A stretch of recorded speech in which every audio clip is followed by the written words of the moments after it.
Como el otro día, después de la oscuridad, hemos estado hablando de agujeros negros, ahora pasamos a la luz, en cierto modo, ¿verdad? Vamos a hablar ahora de unas partículas sumamente interesantes, como son los neutrinos, y para ello os voy a dejar con Enrique Fernández Martínez, que es un experto en física de neutrinos, trabaja en el Instituto de Física Teórica y estoy seguro que os va a explicar todos los misterios que rodean a estas extrañas partículas muy bien.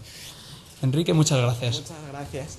No sé si es tanto la luz o más bien la invisibilidad, porque como vamos a ver, los neutrinos son un poco difíciles de ver. Pero sí, yo voy a hablar de neutrinos, que como voy a intentar contaros, son unas partículas con unas propiedades realmente curiosas, muy diferentes a todas las demás partículas que conocemos. Y para intentar explicaros qué es lo que las hace tan diferentes y en qué difieren del resto de partículas, por así decirlo, más convencionales, tengo que empezar introduciendo esas otras partículas más convencionales. Y la primera pregunta a la que nos responde la física de partículas es la pregunta de qué estamos hechos.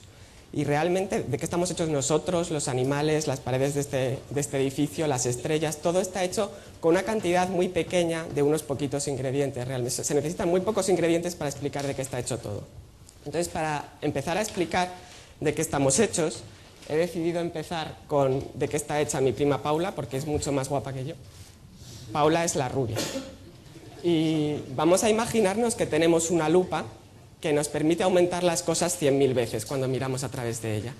Si miramos a Paula con esta lupa de 100.000 aumentos, lo que empezamos a ver son las células, que son 100.000 veces más pequeñas que las personas.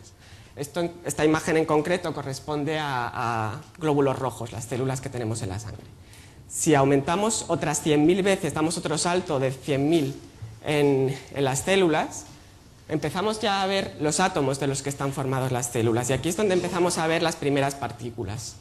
Los átomos, como sabéis, tienen un núcleo formado por protones, que son partículas con carga positiva, y neutrones, que no tienen carga.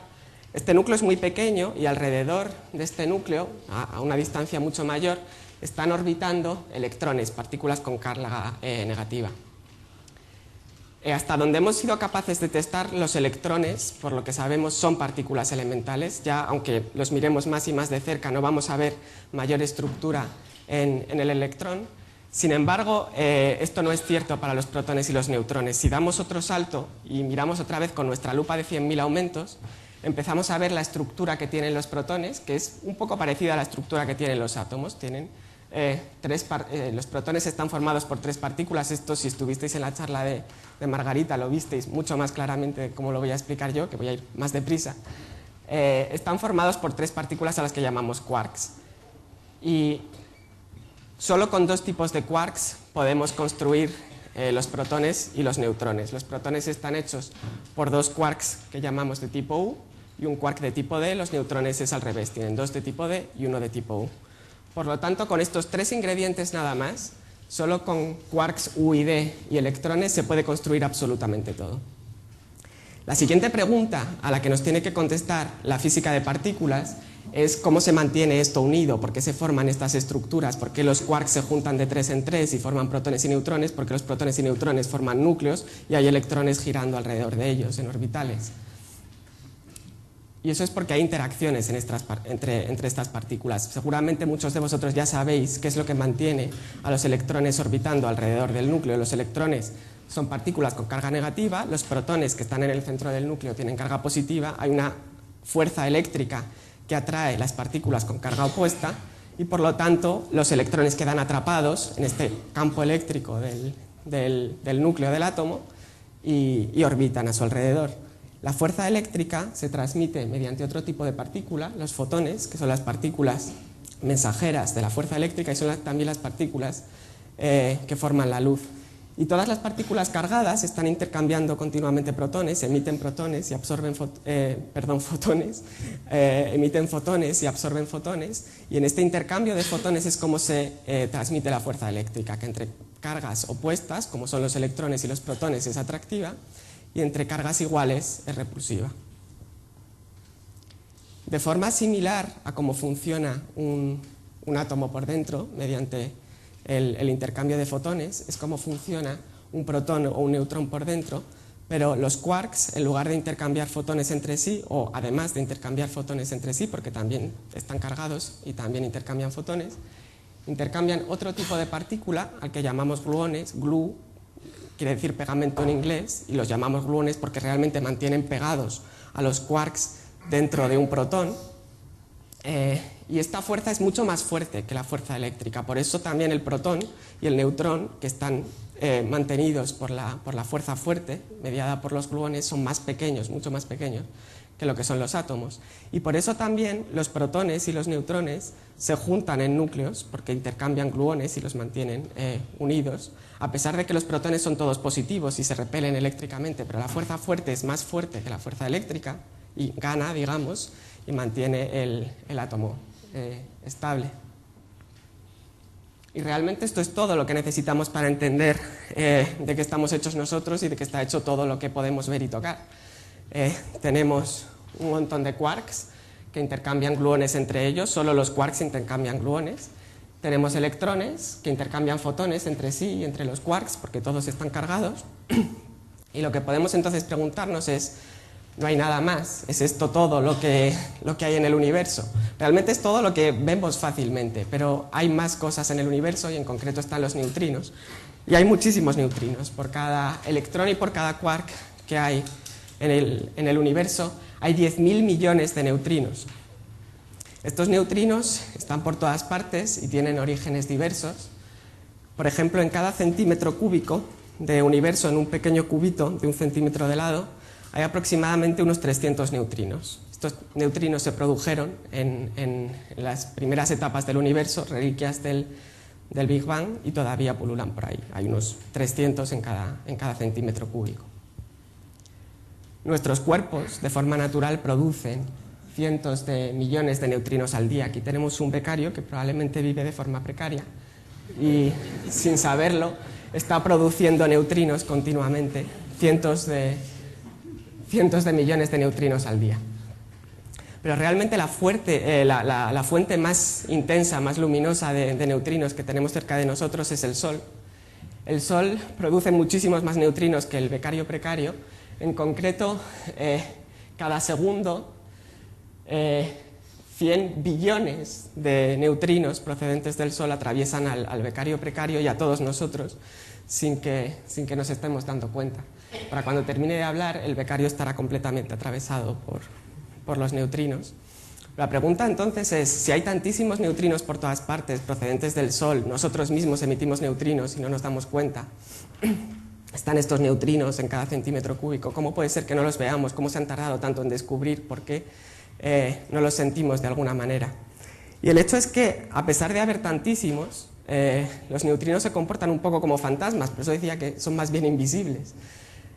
Son capaces de atravesar la materia sin interactuar con ella en absoluto, sin cambiar ellos en nada ni cambiar la materia que están atravesando en absoluto. Y para hacernos una idea de todos estos cientos de billones, cientos de millones de neutrinos del Sol que nos atraviesan cada segundo, solo uno de cada 100 trillones, de cada 100 millones de neutrinos que nos atraviesan viniendo del Sol, llegan a interactuar con nosotros. Y estos poquitos que interactúan con nosotros tienen una masa tan pequeña y una energía tan baja que realmente no lo sentimos. Para hacernos una idea, la masa de los neutrinos no hemos sido capaces de medirla todavía, es tan pequeña que no hemos sido capaces de medirla directamente, pero sabemos, precisamente porque no hemos sido capaces de medirla, que tiene que ser al menos 1 millón de veces menor que la masa del electrón, que es la siguiente partícula más ligera que conocemos. Así que a pesar de este bombardeo constante de neutrinos, el becario precario sobrevive finalmente. Probablemente esa cosa verde que tiene sea más peligrosa que los neutrinos, pero los neutrinos desde luego no nos producen ningún daño. La siguiente pregunta entonces que podemos hacerle a la física de partículas es por qué la interacción de los neutrinos es tan débil comparada con el resto de la materia, que es mucho más tangible, ¿no?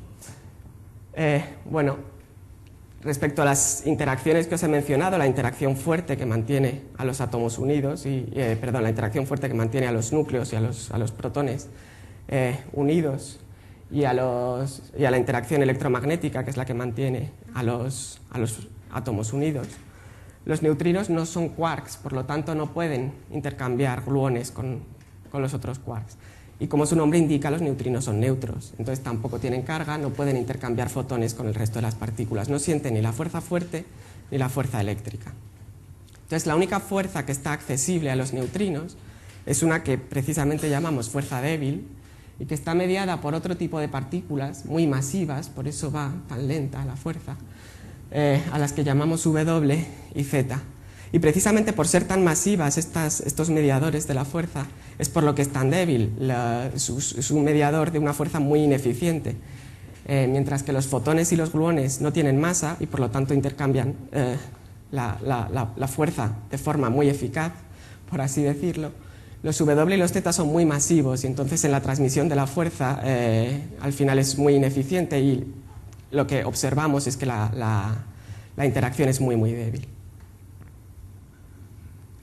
Sin embargo, a pesar de ser tan débil, la interacción mediada por los W es muy importante porque es la única interacción que puede transformar unas partículas en otras.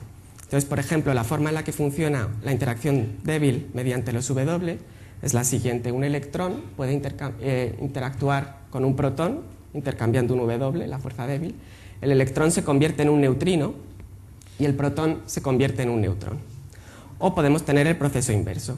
Un neutrino puede interactuar con un neutrón, el neutrino se convierte en electrón y el neutrón se convierte en protón. Y esto mediante los W, mediante los intermediarios de la fuerza débil, que es la única que pueden sentir los neutrinos.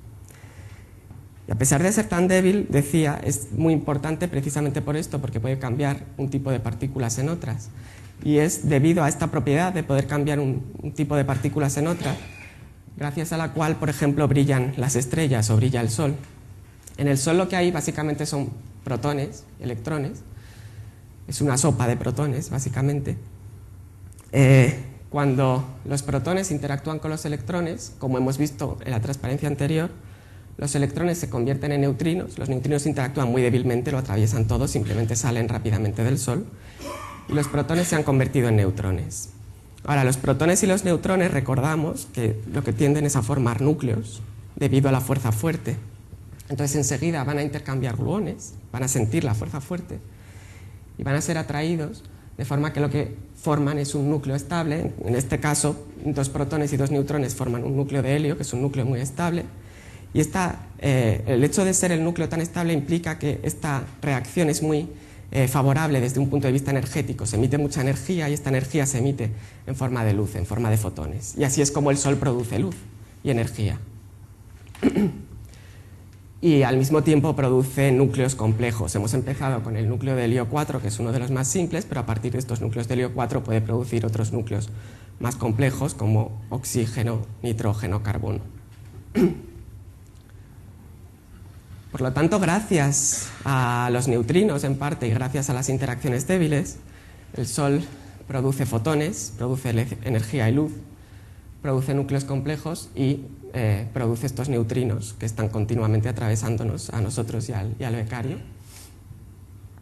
Por lo tanto, sin neutrinos y sin las interacciones débiles no habría luz ni calor de las estrellas, no tendríamos núcleos complejos tan importantes como el oxígeno, no habría agua. En definitiva, no podría existir la vida. Así que, a pesar de ser tan débiles estas interacciones y tan, en definitiva, insignificantes los neutrinos, juegan un papel muy importante en nuestra vida. Debido también a esta interacción tan débil, es realmente difícil convencerlos de que interactúen con nuestros detectores, es decir, detectarlos, verlos de alguna manera. Y por esta razón, los detectores de neutrinos tienden a ser enormes, ¿no? Apilamos una gran cantidad de masa para que a través de esta interacción tan débil, que es la única que tienen los neutrinos, en algún momento podamos llegar a ver alguno. El detector de neutrinos más famoso seguramente y en mi opinión el más exitoso, el que más descubrimientos ha hecho, es Super Kamiokande. Es un detector de neutrinos en Japón, lleva tomando datos desde más de 20 años y es básicamente un gran tanque de 50.000 toneladas de agua situado en una antigua mina a 1 kilómetro de profundidad bajo tierra, bajo una montaña. El hecho de poner una montaña encima es muy importante y es bastante común en los detectores de neutrinos y se hace precisamente porque si tenemos un detector tan enorme, detectará unos poquitos neutrinos con esta interacción tan débil que tiene, y detectará muchísimas más de todas las otras partículas que tienen interacciones más fuertes. Entonces la montaña se utiliza básicamente como escudo. Todas las otras partículas, al chocar contra la montaña, se quedarán ahí. Los neutrinos atraviesan la montaña igual que atravesaban al becario, y son los que pueden llegar más fácilmente al detector, con lo cual, poniendo una montaña encima de tu detector es como consigues que sea realmente un detector de neutrinos y no un detector de todo lo demás que pasaba por allí. Esta es una imagen del interior de Super Kamiokande cuando todavía no lo habían llenado de agua. Estos palitos blancos de aquí son personas, para que os hagáis una idea de la escala.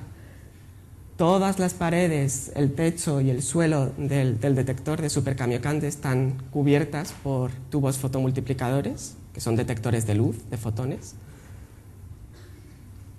Cada uno de estos tubos tiene un tamaño de medio metro, o sea, realmente son bichos grandes. También para haceros una escala de esta imagen, de lo grande que es el detector. Aquí hay otra imagen de Super Kamiokande en el que la están llenando de agua. Está parcialmente lleno de agua. Aquí hay una barquita también con palitos que también son personas. Y la forma en la que funcionaría el detector es la siguiente. Si llega un neutrino, después de haber atravesado la montaña a nuestro detector, puede interactuar con uno de los neutrones que hay en el agua mediante estas interacciones débiles que os he comentado, y siguiendo estas interacciones débiles, el neutrino se convertirá en un electrón, el protón será un neutrón, y lo interesante es que este electrón ya no es un neutrino, el electrón sí está cargado, y al estar cargado sí interactúa con la fuerza eléctrica, por lo tanto produce fotones que serán detectados por los tubos fotomultiplicadores en las paredes y en el techo y el suelo del detector. Entonces realmente el neutrino se detecta de forma indirecta, es cuando ha interactuado el neutrino y producido el electrón, es el electrón el que veo en realidad, el neutrino es básicamente invisible. Por esta misma propiedad de la interacción débil y de atravesarlo todo, se pueden hacer cosas curiosas con los neutrinos. Mientras que los fotones que vienen del Sol simplemente llegan, nos iluminan y se quedan aquí calentando la Tierra, y por lo tanto la otra mitad de la Tierra es de noche y no vemos el Sol. Los neutrinos, la mayoría de ellos atraviesan la Tierra sin mayor problema. Alguno de ellos, después de atravesar la Tierra, llegará al detector, a Super Kamiokande aquí en Japón, y será detectado. Eso quiere decir que si en lugar de mirar en fotones, en mirar la luz que viene del Sol, miramos los neutrinos que vienen del Sol, podemos verlos cuando es de noche, cuando el Sol está en el otro lado y han atravesado la Tierra y nos vienen desde abajo. Es decir, que si miramos el Sol en neutrinos, podemos ver el Sol de noche. Y esto, por ejemplo, es una imagen tomada por Super Kamiokande del Sol en neutrinos. La calidad, evidentemente, no es la misma que si miramos en luz, porque es muchísimo más difícil ver neutrinos que ver la luz, pero es bastante chocante poder ver el Sol de noche en cualquier caso. Una idea parecida a Super Kamiokande, pero más grande todavía, es un detector más reciente que se ha hecho en el Polo Sur. Se llama Ice Cube, cubo de hielo, porque es lo que es literalmente. Y es un detector aún más grande para intentar ver neutrinos que vienen de aún más lejos que del Sol, neutrinos producidos en sitios lejanos de nuestra galaxia y a lo mejor incluso más allá. La idea es hacer astronomía, en lugar de mirar a galaxias y estrellas lejanas con luz, mirar con neutrinos. La ventaja de los neutrinos es que, como no interactúan, vienen muy directamente de la fuente, entonces siempre están apuntando al sitio donde se produjeron. Ice Cube lo que es sobre el hielo antártico, muy cerca del polo sur terrestre. Se han excavado agujeros en los que se han introducido cables que tienen como cuentas tubos fotomultiplicadores parecidos a los que había en las paredes de Super Kamiokande. Y la idea es la misma, es igual que Super Kamiokande monitorea el agua del tanque para ver si se ha producido un electrón. Estas cadenas de tubos fotomultiplicadores introducidas en el hielo de la Antártida monitorean el hielo de la Antártida para ver si ahí se ha producido un electrón exactamente por la misma reacción que por la que se detectan los neutrinos en Super Kamiokande.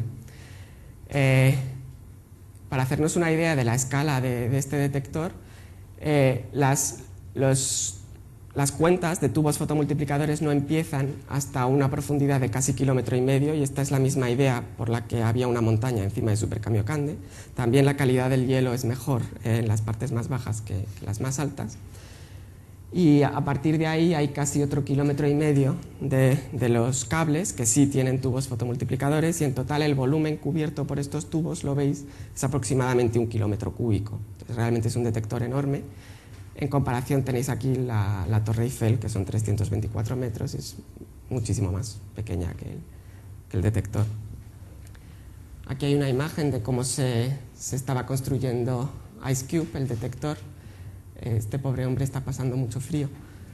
La forma en la que se construye es mediante chorros de agua caliente que funden el hielo, y una vez que el agujero está hecho, mediante este chorro de agua caliente se introduce el cable, no se ve muy bien, introduce el cable con los tubos fotomultiplicadores en él. Y una vez que el cable está introducido, se deja que el agua se vuelva a congelar, y eso ya no se va a volver a deshelar hasta que no cambie mucho más el clima de lo que está cambiando hasta ahora. Con lo cual tienes el detector muy protegido y conservado, mucho más que si lo hicieras en agua. Entonces realmente es un detector bastante contundente. Esta es una imagen del cielo vista en neutrinos por IceCube. Cada puntito azul es un neutrino. Se está intentando buscar fuentes de estos neutrinos, todavía no se ha encontrado ninguna. De momento parece todo consistente con un flujo isótropo, pero se cree que en algún momento se llegarán a ver fuentes, alguna direccionalidad. Y estos son dos eventos relativamente recientes. No sé si llegáis a ver estos puntitos blancos sobre el negro. Estos son los tubos fotomultiplicadores del detector. Y cuando un tubo ve luz, se ilumina, lo ponen en un color. La diferencia de colores es cuando se iluminó cada tubo. Los rojos se iluminaron antes que los azules, y así, entre medias. Y el tamaño de la bolita que dibujan alrededor del tubo es la energía que midió ese tubo fotomultiplicador. Entonces, básicamente, estos eventos, estos neutrinos que se han visto dentro, estos dos neutrinos, a los que llaman cariñosamente P-BLAST,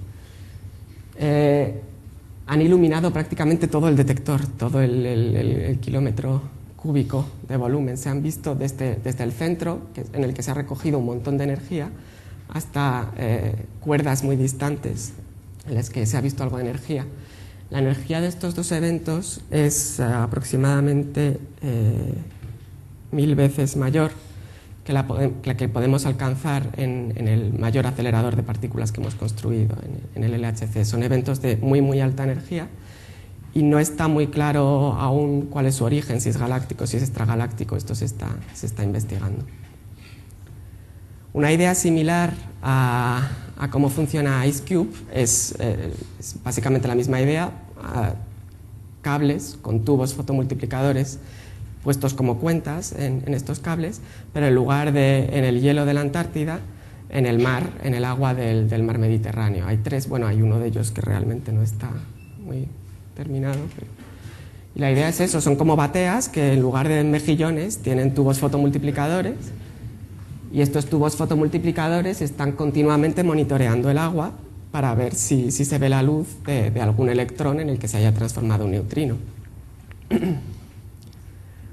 Otra propiedad interesante de los neutrinos que se podría explotar es que las partículas que interactúan muy, muy débilmente pueden atravesar distancias enormes sin interactuar, sin cambiar sus propiedades en absoluto. Por lo tanto, pueden haber estado recorriendo estas distancias desde hace muchísimo tiempo, pueden haber sido producidas hace muchísimo tiempo y no cambiar sus propiedades. Si somos capaces de detectar una partícula que se ha producido hace mucho, mucho tiempo y no ha cambiado sus propiedades en absoluto, esa partícula nos está dando información del tiempo en el que se produjo. Por ejemplo, cuando miramos al Sol, no estamos viendo el Sol como es en ese instante. La luz del Sol nos llega con 8 minutos de retraso desde que sale de su superficie, porque el Sol está muy lejos y la luz tarda 8 minutos en llegar. Si miramos a estrellas, estamos viendo la luz que esas estrellas produjeron hace años. Y esta misma idea es la que explota el satélite Planck. Detecta fotones que se produjeron hace miles de millones de años y que han estado recorriendo miles de millones de años luz. Estos son fotones son los primeros fotones que se liberaron según el universo se iba enfriando después del Big Bang. Entonces, realmente ver estos fotones es como tomar una foto de cómo era el universo en ese instante, es como tomar una foto del pasado, y esta es la foto en concreto que el satélite Planck ha tomado. Estas pequeñas puntitos de colores son fluctuaciones que había en el plasma inicial en el universo. Y estos fotones fueron liberados aproximadamente 300.000 años después del Big Bang, y el Big Bang realmente sucedió hace 14.000 millones de años, entonces realmente nos están dando información del pasado muy lejano. La cosa interesante es que los neutrinos interactúan más débilmente que los fotones todavía. Por lo tanto, pueden liberarse antes y pueden haber estado viajando durante mayores distancias que los fotones. Entonces, si fuéramos capaces de detectar estos neutrinos, reliquias del Big Bang, que aún no lo hemos conseguido, es realmente difícil, pero se están proponiendo ideas, estos neutrinos nos darían información de cómo era el universo un segundo después del Big Bang. O sea, que realmente tendrían información de tiempos más cercanos aún al inicio. Ahora voy a cambiar un poco de tema, y en lugar de centrarme en esta propiedad de los neutrinos, que es su interacción tan débil, me voy a centrar en su masa, que también es muy pequeña, como estaba diciendo. Y el tema de las masas en física de partículas es algo que no acabamos de entender del todo.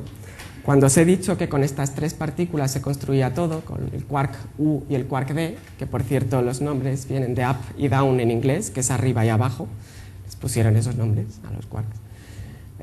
Tenemos el electrón y tenemos el neutrino correspondiente al electrón. Ahora voy a empezar a llamarlo neutrino E, porque por algún motivo que no conocemos realmente, esta estructura de dos quarks, un electrón y un neutrino, está repetido 3 veces en la naturaleza. Está repetido de forma que las distintas repeticiones son idénticas en todas sus interacciones, la carga es idéntica, y lo único que difieren es en la masa. Estas 3 repeticiones son cada vez más masivas. Entonces habría una segunda generación con otros quarks correspondientes al U y al D, que son el C y el S, o charm y strange, encanto y extraño. Y hay una partícula que es básicamente idéntica a un electrón, pero más pesada, y se llama muón. Y habría una tercera generación más pesada todavía, con otros 2 tipos de quark, el top y el bottom, T y B, encima y abajo. El tau, que es como otro electrón más pesado todavía que el muón, y el neutrino correspondiente. Y cada una de estos pares de partículas se convierte en una en otra por las interacciones débiles, como había dicho antes. Entonces, sabemos que cada una de estas partículas, de las distintas generaciones, a veces también se les llama sabores, somos así de originales, son más y más pesadas. Lo que no tenemos tan claro es si los neutrinos de verdad son más y más pesados, porque no hemos sido capaces de medir su masa, solo sabemos que es muy pequeña. En concreto tiene que ser al menos 1 millón de veces más pequeña que la masa del electrón, porque si no ya la habríamos visto con la sensitividad que hemos alcanzado en los distintos experimentos que han estado buscando la masa del neutrino. Sin embargo, sabemos que los neutrinos sí tienen masa de forma indirecta por un fenómeno cuántico que llamamos oscilación de neutrinos y que voy a intentar explicar a continuación. Y básicamente este fenómeno cuántico nos dice que si los neutrinos tienen masa y las masas de los neutrinos son distintas, los 3 tipos de neutrinos, el que está asociado al electrón, el que está asociado al muón y el que está asociado al tau mediante las interacciones débiles, mediante los W, se pueden transformar unos en otros. La forma en la que funcionaría sería la siguiente. Vamos a imaginar que los neutrinos sí tienen masa, hay 3 masas distintas para los neutrinos, y a los neutrinos con 3 masas distintas los voy a llamar neutrino 1, neutrino 2 y neutrino 3. El neutrino 1 es el que tiene menor masa, después viene el neutrino 2 y el neutrino 3 sería el más pesado. Y por otra parte, sabemos que hay un neutrino que está asociado al electrón, un neutrino que está asociado al muón y un neutrino que está asociado al tau, mediante las interacciones débiles. Y lo curioso es que en física cuántica, que es la física que necesitamos para describir la física de partículas, no tiene que haber una correspondencia 1 a 1 entre los neutrinos que tengo a la izquierda y los neutrinos que tengo a la derecha.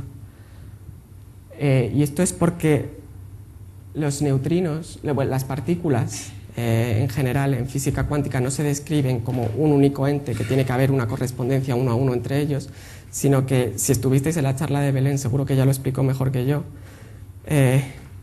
Las partículas se describen por ondas y las ondas se pueden superponer, se pueden sumar unas con otras, se pueden combinar. Si vienen dos olas en el mar juntas, lo que tenemos es una ola más grande. Si viene una hacia arriba y otra hacia abajo, se cancelan. Entonces realmente se pueden superponer, se pueden sumar, puedo tener combinaciones de las ondas. Entonces en esta imagen de ondas, de que las partículas son ondas de la física cuántica, vamos a imaginar que el neutrino 1, el que era más ligero en principio, está descrito por esta onda, una onda que tiene 3 picos. Y el neutrino 2 por esta otra onda, que tiene 5 picos. ¿Vale? Tengo varias formas de combinar estas dos ondas para dar lugar a otras cosas. Por ejemplo, las puedo sumar, que quiere decir que cuando la onda amarilla empieza a subir, la onda azul también empieza a subir. Y si sumo la altura de estas dos ondas, lo que me da es esta curva verde de aquí, que cuando la azul y la amarilla están arriba, ella es el doble de grande, la verde es el doble de grande. Cuando hay una arriba y otra abajo, la verde está en el centro, porque se cancelan.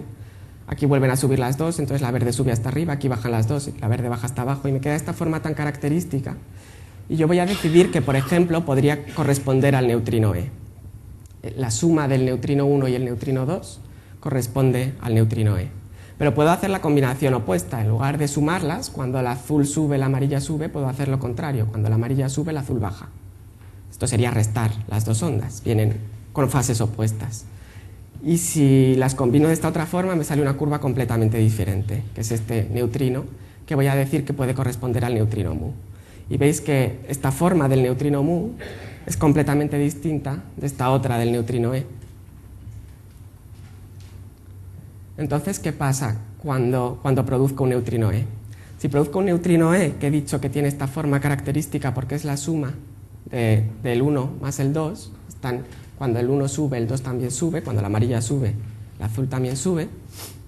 Si los neutrinos no tuvieran masa en absoluto, ni el neutrino 1 ni el neutrino 2 tuvieran masa, se propagarían siempre a la misma velocidad. Entonces, si he empezado sumando las dos ondas, siempre van a seguir sumándose. Lo único que va a suceder es que esta forma característica, que es el neutrino E, se va desplazando de izquierda de izquierda a derecha según miro yo. Se va desplazando a la misma velocidad a la que se desplaza la onda azul y la amarilla, que es la misma. Irían todas siempre a la misma velocidad si no tuvieran ninguna masa. Sin embargo, si los neutrinos sí tienen masa, y en concreto la masa del neutrino 1 es menor que la del neutrino 2, si yo les doy la misma cantidad de energía, el neutrino 1 va a viajar más deprisa que el neutrino 2, porque pesa menos. Y por lo tanto, aunque yo empiece con un neutrino E, que es la suma del neutrino 1 más el neutrino 2, cuando la onda amarilla sube, el azul también sube, después de un rato, la onda amarilla irá más deprisa que el azul, la puede alcanzar, y puede llegar a estar en el caso opuesto, que cuando la amarilla sube, la azul baja y lo que tengo es un neutrino mu. Y eso es lo que vemos en este otro caso. Veis que la onda amarilla se desplaza más deprisa que el azul, y aunque he empezado con un neutrino E, llega un momento en el que ahora están opuestas, cuando una sube la otra baja y era un neutrino mu. Y si esto sigue propagándose, volverá a haber un momento en el que la amarilla vuelve a alcanzar al azul, vuelven a sumarse y vuelvo a tener un neutrino E. Y así sucesivamente puedo estar pasando de un neutrino E, que es la suma del 1 más el 2, a un neutrino mu, que es la resta del 1 menos el 2, periódicamente. Por eso lo llamamos oscilación, porque va oscilando entre ser un neutrino E y ser un neutrino mu. Y esto, como decía antes, se ha observado en muchos experimentos, es un fenómeno muy comprobado experimentalmente, y estamos bastante seguros de que es este el fenómeno que estamos observando. Por lo tanto, estamos bastante seguros que los neutrinos tienen masa, a pesar de que no hayamos sido capaces de medirla todavía. Sabemos que tienen masa de forma indirecta porque hemos visto este fenómeno de oscilación de neutrinos. Por ejemplo, os decía cómo brillaba el Sol, y los neutrinos que se producen en el Sol están asociados a electrones, por lo tanto son neutrinos E. Estos neutrinos del Sol yo los he visto, yo no los he visto, pero los han visto en Super Kamiokande. He visto fotos. Se han detectado muchísimos en Super Kamiokande, se han detectado en SNO, que era un detector de neutrinos parecido en Canadá. El detector es más pequeño, pero era más preciso. Utilizaba una tecnología un poco distinta que Super Kamiokande. Y se están detectando ahora mismo en otro detector en Italia, que se llama Borexino. Y todos estos neutrinos del Sol, que deberían ser neutrinos E, porque se producen asociados a un electrón, sin embargo, solo aproximadamente un tercio de los que llegan a todos estos detectores se detectan como neutrinos E. Y el resto llegan como neutrinos mu o neutrinos tau. Por lo tanto, es una indicación bastante fuerte de que en su camino hacia la Tierra, los neutrinos procedentes del Sol, que en principio eran neutrinos E, están sufriendo esta oscilación, están cambiando de tipo a neutrinos mu y neutrinos tau. También hemos visto este fenómeno en neutrinos que se producen en las capas altas de la atmósfera. Hay reacciones con los rayos cósmicos que producen neutrinos. En concreto, en la atmósfera se producen tanto neutrinos E como neutrinos mu. Los neutrinos mu que llegan desde arriba, a por ejemplo Super Kamiokande, siempre llegan como neutrinos mu, mientras que los que vienen desde abajo atravesando toda la Tierra, aproximadamente la mitad de las veces llegan como neutrinos tau en lugar de como neutrinos mu. Y esto es también muy consistente con las oscilaciones, porque como hemos visto, si los neutrinos tienen masa pueden cambiar el tipo. Un neutrino mu podría convertirse en un neutrino tau, pero necesitan una cierta distancia para cambiar. Necesitaban que la curva amarilla alcanzara al azul, necesita haberse propagado durante una cierta distancia. Por eso los de arriba siempre se detectan como neutrino mu, porque no tienen suficiente distancia para oscilar, mientras que los que vienen de abajo, la mitad de las veces sí se llegan a ver como neutrinos tau. Bueno, los neutrinos tau como tales no se ven directamente en Super Kamiokande, pero se sabe que faltan neutrinos y los únicos que pueden ser son neutrinos tau, y de hecho desde un punto de vista estadístico sí se puede estimar cuántos de esos neutrinos eran tau, y es consistente, y se han visto estos neutrinos tau en otro experimento además. Finalmente, aparte de las fuentes naturales, por así decirlo, de neutrinos, que son el Sol y la atmósfera, nosotros hemos producido haces de neutrinos que controlamos bastante mejor que lo que viene del Sol y lo que viene de la atmósfera. Por lo tanto, podemos hacer medidas más precisas, y en todos los experimentos que buscaban oscilaciones en el mismo rango que el Sol y la atmósfera, hemos visto oscilaciones en estos haces de neutrinos producidos por nosotros. Este es, por ejemplo, un experimento que está tomando datos ahora mismo. T2K en Japón utiliza como detector también Super Kamiokande. Otro experimento que está tomando datos en Estados Unidos se llama MINOS, produce un haz de neutrinos desde Fermilab, cerca de Chicago, y se detectan en este detector, que esta vez en lugar de ser de agua es de hierro. El material no importa mucho, simplemente importa que haya muchos neutrones. Entonces típicamente eliges materiales baratos, el agua y el hierro no son especialmente caros y tienen muchos neutrones, porque se pueden hacer muy masivos. Este se llega a detectar en Minnesota a unos 800 kilómetros de distancia desde que se produce el haz. Y otro que está tomando ahora es el CNGS, es un haz de neutrinos que se produce en el acelerador de partículas del CERN en Ginebra y se detecta en el laboratorio subterráneo del Gran Sasso. Y estos experimentos han visto la oscilación y la han visto de forma muy clara, de forma que realmente podemos hacer este tipo de gráficas donde vemos la fracción de neutrinos que detectamos como de un cierto tipo en función de la distancia, y también dependiendo de la energía que tenían esos neutrinos, vemos que realmente oscilan, que la probabilidad de detectarlos con un determinado tipo, neutrinos E o neutrinos mu, va oscilando con la distancia, y esto es muy, muy característico de oscilaciones, así que realmente no tenemos ninguna duda que el fenómeno de transformación de un tipo de neutrinos a otro que hemos visto se debe a oscilaciones, y que por lo tanto los neutrinos deben tener masa, aunque no hemos sido capaces aún de medir cuánta masa tienen por ser tan pequeña. En concreto, poniendo junta toda la información que sacamos de los neutrinos solares, atmosféricos y producidos por nosotros mismos, hemos sido capaces de saber exactamente qué combinaciones de estas ondas dan lugar al neutrino E, el neutrino mu y el neutrino tau. Yo os decía un poco simplificadamente que el neutrino E era la suma del 1 y el 2 y el neutrino mu era la resta del 1 y el 2. No es exactamente así, pero en primera aproximación sí, en realidad son combinaciones con distintas proporciones de los tres neutrinos, del 1, el 2 y el 3, es lo que da lugar al neutrino E, el neutrino mu y el neutrino tau.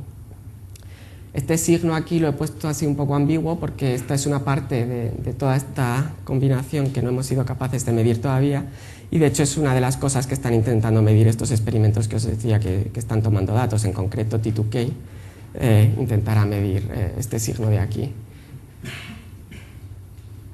Ya la última cosa que os quiero comentar curiosa, que podría tener respuesta en el sector de los neutrinos, tiene que ver con la antimateria. Entonces, además de todas las partículas que os he estado introduciendo a lo largo de la charla, de los quarks U y D, el electrón y el neutrino, por cada una de estas partículas existe también una antipartícula correspondiente. Estas formarían lo que llamamos materia, esto sería antimateria. La antimateria no se encuentra de forma natural alrededor de nosotros, sí que se producen algunos fenómenos naturales, las mismas choques de rayos cósmicos que producen neutrinos también producen antipartículas, también producen antimateria, y nosotros hemos sido capaces de producir antimateria en laboratorios. La antimateria, las antipartículas son básicamente idénticas en todo a las partículas, pero esta vez es al revés que las generaciones. Tienen la misma masa, pero lo que tienen opuesto son las interacciones, tienen las cargas distintas, toda la interacción la tienen opuesta. Entonces, por ejemplo, la antipartícula del electrón sería el positrón, que tiene carga positiva en lugar de carga negativa. Además de quarks, habría antiquarks, que tienen también la carga opuesta a la que tienen los quarks, y asociado al electrón, que hay un neutrino, habría un antineutrino asociado al positrón. Y la propiedad que tienen las antipartículas, la antimateria, como oíamos antes en la charla de Pepe, es que cuando se encuentran con la materia tienden a aniquilarse con ella. Si un quark se encuentra con un antiquark, típicamente se aniquila y simplemente dan gluones, estas partículas que propagan la fuerza fuerte, o si los electrones se encuentran con positrones, se aniquilan y dan fotones, luz, energía. La materia desaparece y lo que nos queda es energía cuando chocan partículas con antipartículas.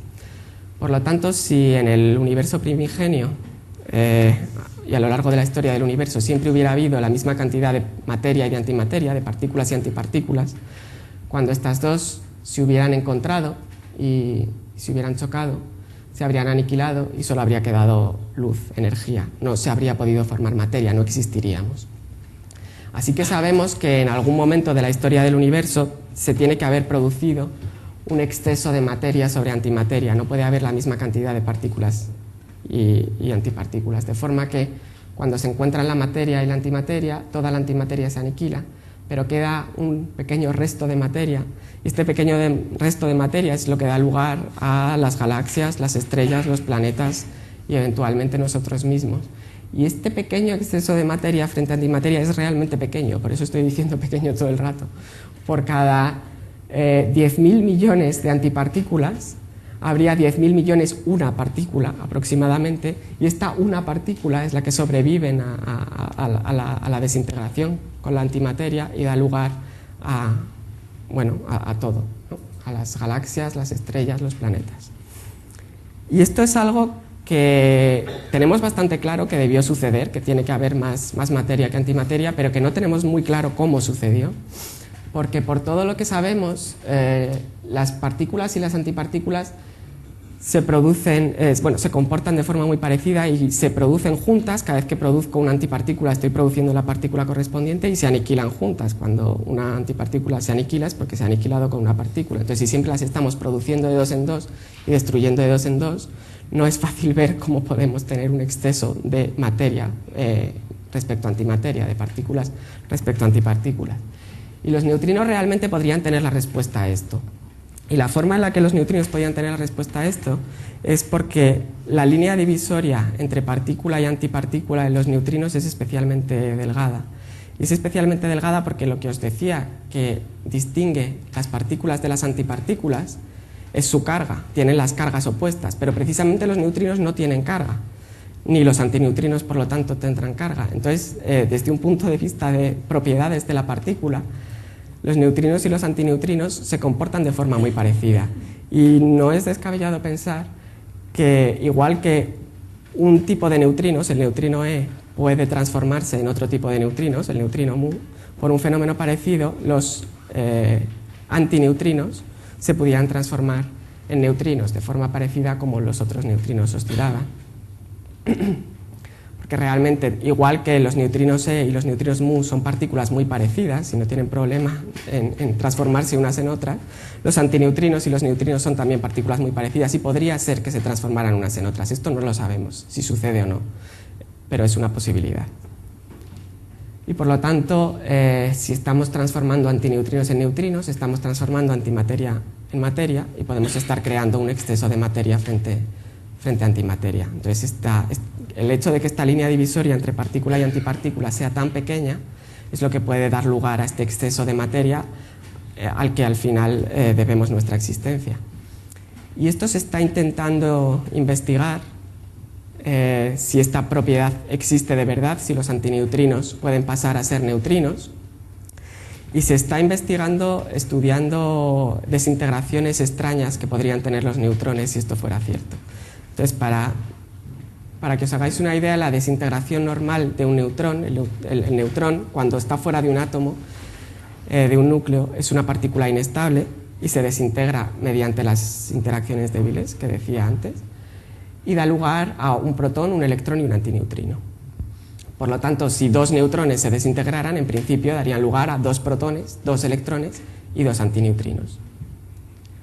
Sin embargo, si los antineutrinos tuvieran esta propiedad curiosa de poder transformarse en neutrinos, podría pasar una cosa un poco distinta, que sería lo siguiente. Puedo tener un neutrón que se desintegra de forma normal y me da un protón, un electrón y un antineutrino, pero este antineutrino se puede convertir en un neutrino. Y si esto es posible, otro neutrón puede interactuar con este neutrino y dar a su vez un electrón y un protón. Por lo tanto, al final lo que está sucediendo es que tengo dos neutrones que se han desintegrado en dos protones y dos electrones, pero aquí al final no tengo ningún neutrino ni ningún antineutrino. Entonces, si los antineutrinos tuvieran esta propiedad de poder convertirse en neutrinos, los neutrones, dos neutrones simultáneamente podrían desintegrarse en dos protones y dos electrones sin dar ningún antineutrino, que no es la desintegración normal del neutrón. En la desintegración normal del neutrón que hemos visto antes, siempre hay antineutrinos al final. Entonces esto se está intentando medir, se está intentando ver si alguna vez dos neutrones se pueden desintegrar en dos protones y dos electrones sin ningún antineutrino al final. Y si esto se confirma, realmente sería una indicación fuerte de que, bueno, de hecho se confirmaría que los neutrinos tienen esta propiedad, que pueden pasar de neutrino a antineutrino, y esto sería una indicación fuerte que este exceso de de materia en el universo puede deberse a esta propiedad de los neutrinos. Y con esto ya concluyo, solo recordaros lo que he discutido un poco a lo largo de la charla. Los neutrinos, a pesar de estas interacciones tan débiles y lo difíciles que son de ver, son de las partículas más numerosas del universo. Su interacción es muy débil y por lo tanto detectarlas es realmente un reto. Se necesitan estos detectores enormes, pero lo hemos conseguido, hemos llegado a verlas. Cuando se supo que los neutrinos existían, se pensó que nunca jamás se llegarían a producir. La famosa frase de Fermi, a detectar, perdón. La famosa frase de Fermi fue: he hecho algo muy malo como teórico, he inventado una partícula que nunca jamás se verá, porque tiene una interacción tan débil. Pues hemos sido capaces de verla. A pesar de ser tan débil, esta interacción es extremadamente importante. Gracias a ellas brillan el Sol y las estrellas. Precisamente por ser tan débil podría, si llegamos a ver estos neutrinos primigenios, darnos información del universo primitivo, del pasado muy lejano. No solo su interacción es muy débil, su masa también es extremadamente pequeña, es tan pequeña que no hemos sido capaces de medirla aún, solo sabemos de su existencia de forma indirecta debido a la oscilación de neutrinos. Y por un fenómeno parecido a la oscilación de neutrinos, pero entre partícula y antipartícula, entre neutrino y antineutrino, podríamos generar este exceso de materia al que al final debemos nuestra existencia, que hace que no toda la antimateria se haya aniquilado con lo que podríamos haber sido nosotros. Y bueno, eso es todo. Muchas gracias.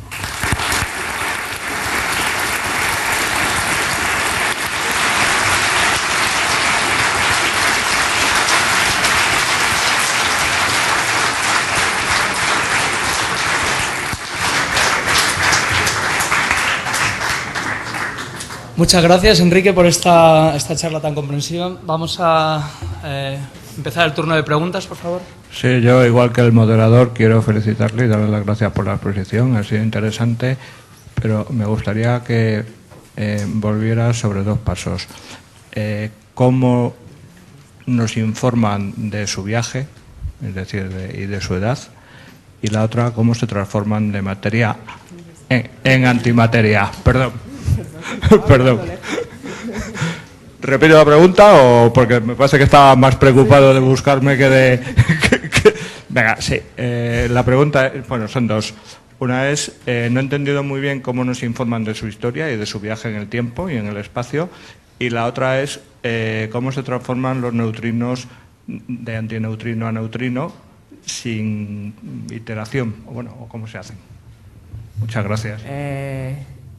Respecto a la primera pregunta, el cómo informan del pasado lejano, de momento no informan. No hemos sido capaces de detectarlos aún, estos neutrinos reliquias del Big Bang. Pero sí nos informan los fotones. Entonces la idea sería... esta imagen que he enseñado del satélite Planck es una imagen de los fotones que se produjeron poco después del Big Bang. Y aunque parezca un montón de ruido, realmente tiene muchísima información. Nuestra información, veis, es ruido realmente, pero es ruido ordenado. Las manchitas azules y las manchitas rojas tienen un tamaño característico. Y este tamaño característico en realidad corresponde a cuando en el universo primigenio había fluctuaciones, había zonas de ligeramente mayor densidad o ligeramente menos densidad. Estas fluctuaciones en el plasma, que era entonces el universo, propagan ondas acústicas. Y esta onda se propaga durante una cierta distancia hasta que este plasma, que está formado por partículas cargadas y fotones, esencialmente, se vuelve transparente. Y se vuelve transparente porque los electrones y los protones, que eran las partículas cargadas que ahí estaban, forman átomos. En el momento en el que forman átomos, los átomos son neutros, los fotones, que son los que interactúan con cargas, ya no pueden interactuar con los átomos porque son neutros, y ahí es cuando se liberan, y esta es la imagen que vemos. Esta es la imagen que vemos. Entonces lo que nos está diciendo, el tamaño de estas pequeñas manchitas, nos está diciendo qué distancia pudieron recorrer estas ondas antes de que esto sucediera. Entonces, de aquí podemos sacar información, mucha información realmente, de cómo es la cosmología, también de luego cómo esta luz se ha propagado desde entonces hasta ahora. Los neutrinos no los hemos detectado aún, entonces no hemos sacado información, y realmente detectarlos ya va a ser todo un reto. Sacar información va a ser muchísimo más difícil. Entonces no puedo decir que eso vaya a ser fácil, pero el confirmar que están ahí en la cantidad que creemos que están ahí ya daría información de que nuestros modelos del universo se pueden extrapolar hasta ese momento en el que se liberarían los neutrinos, y que no ha pasado nada extraño entre medias en el que se hayan perdido. Y respecto a la otra pregunta de cómo podrían transformarse de antipartícula a partícula, de nuevo una puntualización: no sabemos que esto suceda, por eso estamos haciendo el experimento, este tipo de experimentos, buscando la desintegración de neutrones para ver si realmente es posible o no. El cómo lo hacen es un poco difícil de explicar, necesito una vaca esférica yo también. Realmente también está relacionado con el hecho de que tengan masa. No podrían hacerlo si no tuvieran masa. Y dependiendo de las propiedades de esta masa, esto sería posible. Una masa, al final, es una interacción. Me ha preguntado cómo pueden transformarse de partícula en antipartícula sin interacción. Una masa es una interacción. Entonces, si tienen masa y esta masa tiene unas ciertas propiedades, permitiría la transformación entre partícula y antipartícula. No sé si he contestado. Perdón. ¿Hay alguna estimación de la temperatura de los neutrinos de Sí, serían un factor 4/11 elevado a 1/3 veces más fríos que los fotones del Big Bang, que sí hemos medido. cerca del cero absoluto? Sí, son muy fríos. 1,9. Entonces son muy parecidos. Sí. Otra pregunta. ¿Hay alguna estimación, no sabemos la masa, pero de los experimentos si hay algún límite que esté por debajo la masa del neutrino, por ejemplo un electronvoltio? Sí, sabemos que tiene que algo. ser menor que 1.000.000 de veces menos la masa del electrón, o sea, menor que un electronvoltio. Por debajo del electronvoltio, ¿no? Sí, por debajo del electronvoltio aproximadamente. Sí, perdona. Un par de preguntas. La primera sería, asumiendo que los neutrinos electrónicos, el tau y el muónico, tienen distinta masa y oscilan entre ellos, ¿cómo es posible que esa oscilación se haga ganando masa en algún caso o perdiendo masa? Y si esa ganancia o pérdida de masa se hace a costa de la energía propia la energía cinética propia del neutrino. La segunda pregunta sería, vista la última reacción de la última diapositiva en la que un neutrino se podía convertir oscilaría en un antineutrino, la reacción que nos han mostrado, de 2 neutrones saldrían 2 protones y 2 electrones y habría un déficit de masa. ¿Ese déficit de masa cómo se explicaría? ¿Si mediante una emisión de radiación o cómo se explicaría? Y la tercera pregunta, si me permites, es ¿qué papel, se llama una teoría, en qué papel juegan los neutrinos en lo que se llama materia oscura? Vale. Respecto a la primera pregunta, realmente ni el neutrino E, ni el neutrino mu, ni el neutrino mau, ni el neutrino tau, es lipfroidiano, tienen masa definida. Los que tienen masa son el 1, el 2 y el 3. Y como he enseñado después de poner todas las películas en algún momento, y después de todo esto también, como he enseñado aquí, tanto el E, el mu y el tau, todos ellos son una cierta combinación del 1, el 2 y el 3. Entonces realmente no se puede decir que el E tenga una cierta masa, el mu tenga otra y el tau tenga otra. Los que tienen masa son el 1, el 2 y el 3. Y hasta que yo no hago la medida de la masa, y todavía no he sido capaz de hacerla, no sé qué masa tenía un neutrino E, porque puede tener cualquiera de estas tres. Tiene más probabilidad de tener esta, porque hay un coeficiente más grande enfrente de...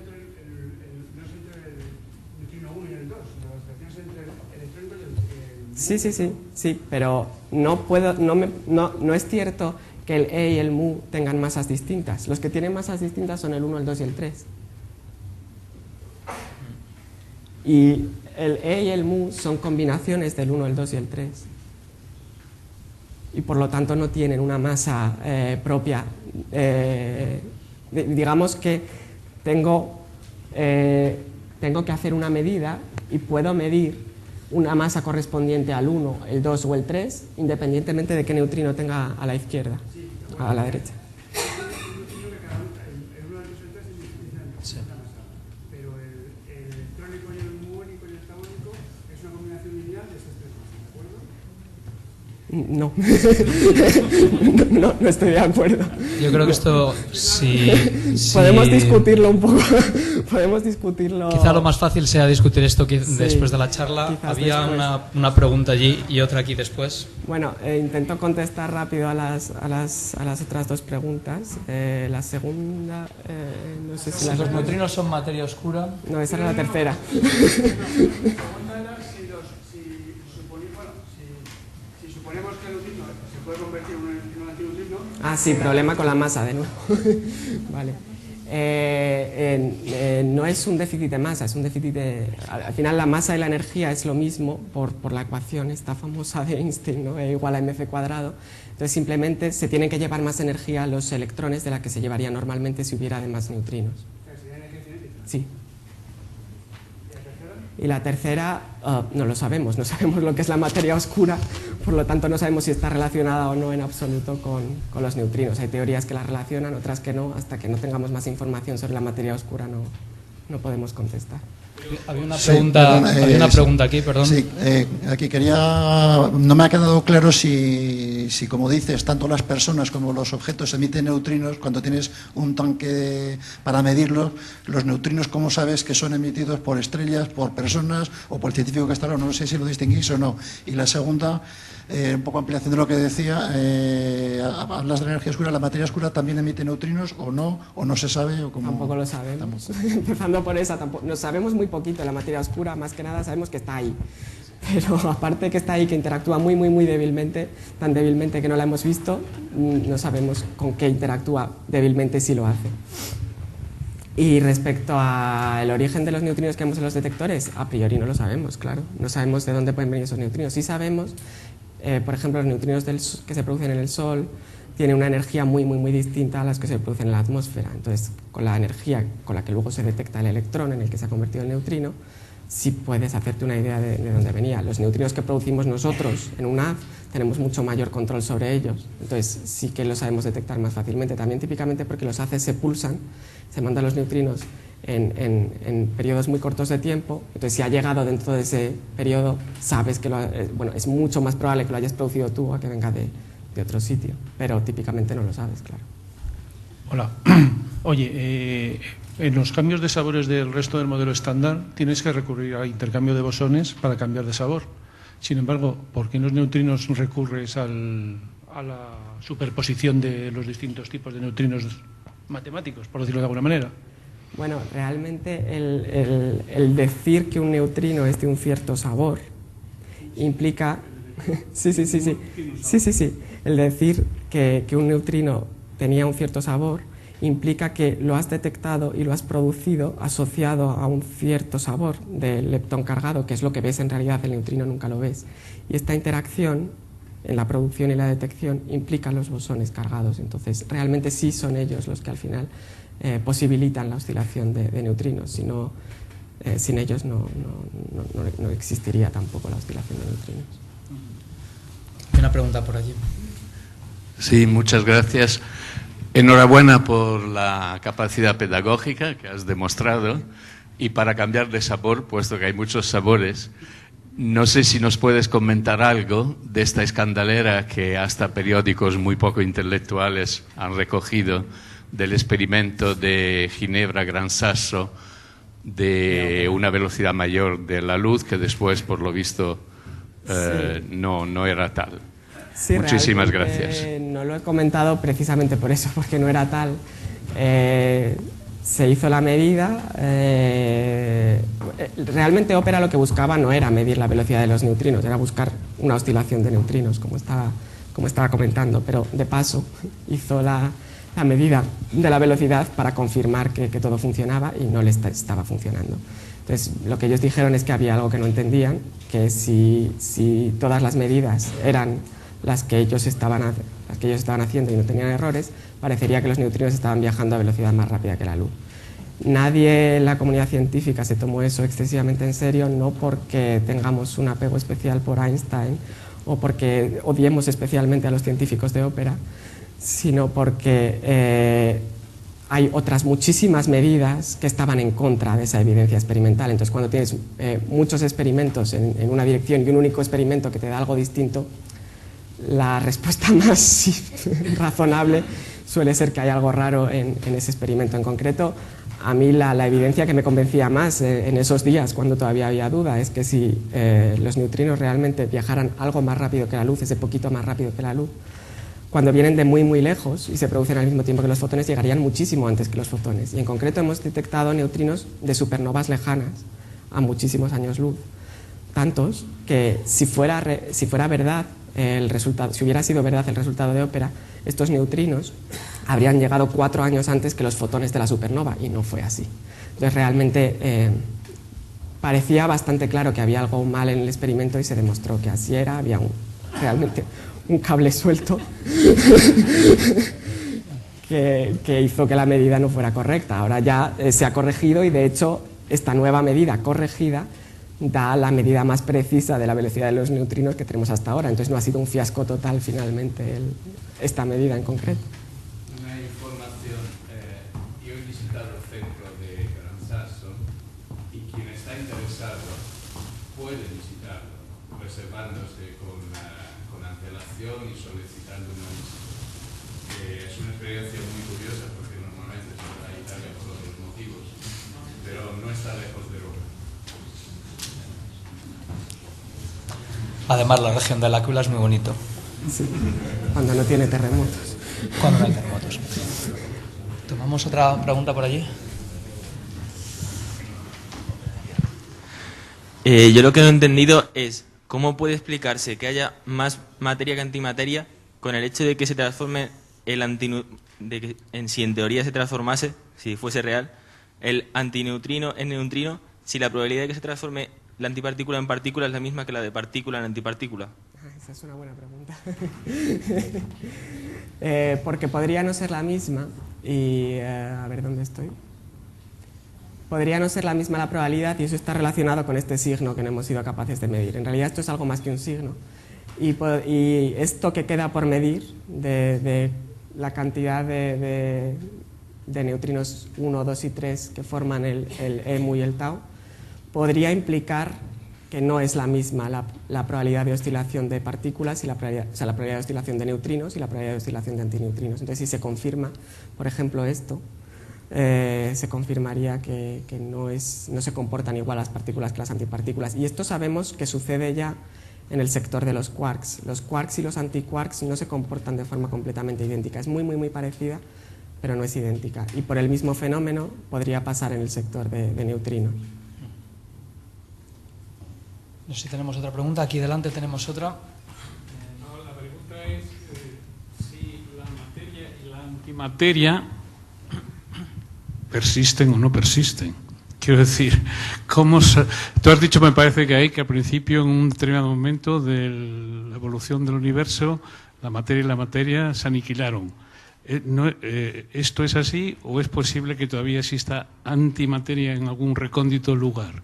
Y la segunda pregunta es, me parece que en la charla de la materia oscura nos dijeron que también utilizaban el Antares para detectar esas masas o esos átomos de partículas oscuras. Entonces, ¿utilizan el mismo experimento que el de los neutrinos en Antares? ¿Es el mismo detector?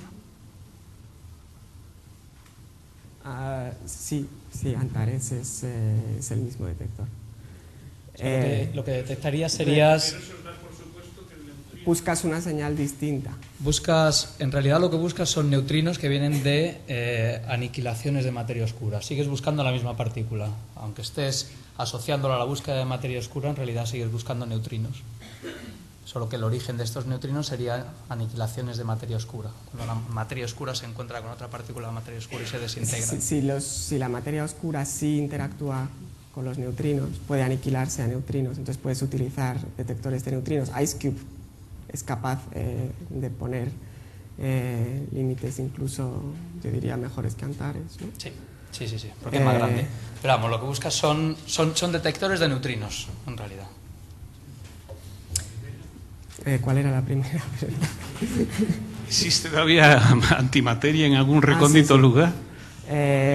Hasta donde sabemos realmente no, y sería muy difícil. Realmente el medio interestelar no está vacío del todo. Hay polvo interestelar y sabemos que este polvo, al menos en nuestra cercanía, está hecho de materia, de partículas. Entonces, si hubiera galaxias lejanas, estrellas lejanas de antimateria, al encontrarse con el polvo interestelar que está hecho de materia, se aniquilarían, producían mucha energía y lo veríamos. Entonces, esto no se ve y por lo tanto sabemos que no es así. Tampoco conocemos ningún mecanismo que sea capaz de separar a distancias tan grandes materia y antimateria de forma repentina. Entonces realmente está bastante descartado que haya antimateria escondida en algún sitio y que sea simplemente que es que da la casualidad que vivimos en una zona con materia. Si se calcula cuándo se desacoplarían la materia y la antimateria en el plasma primigenio, la distancia que pueden viajar en ese momento y que por lo tanto cuando el universo se ha seguido expandiendo pudiera ser la separación que tienen, solo contiene una masa que es más de 1 millón de veces menor a la masa del Sol. Entonces realmente no hay un mecanismo por el cual podríamos separar suficiente masa como para seguir existiendo, suficiente materia de antimateria como para seguir existiendo en algún rinconcito con materia. Entonces hasta donde sabemos, no. Bueno, yo creo que vamos a... No sé si tomamos alguna pregunta más o... Bueno, quizá tenemos tiempo para una última pregunta. Habían levantado la mano por allí y después... Sí. Hola, tenía entendido que las partículas fundamentales eran los quarks, los electrones y los neutrinos y no tenían estructura interna. Y aquí veo que bueno, los neutrinos, los electrones, los tau y etcétera, sí que tienen una estructura interna que son los neutrinos B1, B2 y B3. No es realmente una estructura interna. Seguro que Belén Paredes lo explicó mejor en su charla. Es que, y esto está relacionado con aquella pregunta, no es que sean 3 partículas que forman uno, es que hay una propiedad de estas partículas, que es la masa, que no está definida en el sentido de que cada vez que la midiera podría tener un resultado distinto y podría tener en concreto 3 resultados distintos que son el correspondiente al 1, el 2 y el 3. Entonces, para, digamos, representar esa probabilidad de medir esta masa cada vez con un valor distinto, pues pongo estos factores aquí delante, que implican, y a lo mejor estoy contestando a la otra pregunta también, que implican cómo de probable es medir que al medir la masa del neutrino E corresponda a la que tiene el 1, el 2 y el 3, pero no es que sean 3 partículas distintas, es solo una, solo que la probabilidad de medir esta cierta propiedad, que es la masa, no es siempre la misma. Y esto es algo que es un fenómeno puramente cuántico. Hay propiedades de una partícula que simplemente no están bien definidas y que, teniendo esa partícula, la probabilidad de medir esa propiedad no es 1, sino que puedo medir distintos valores con distintas propiedades. Bueno, vamos a... yo creo que lo mejor va a ser, para evitar que ahora ya se convierta en un diálogo a lo mejor entre 2 personas, si queréis luego, Enrique estará por aquí unos 5 o 10 minutos todavía, podemos hacerle más preguntas.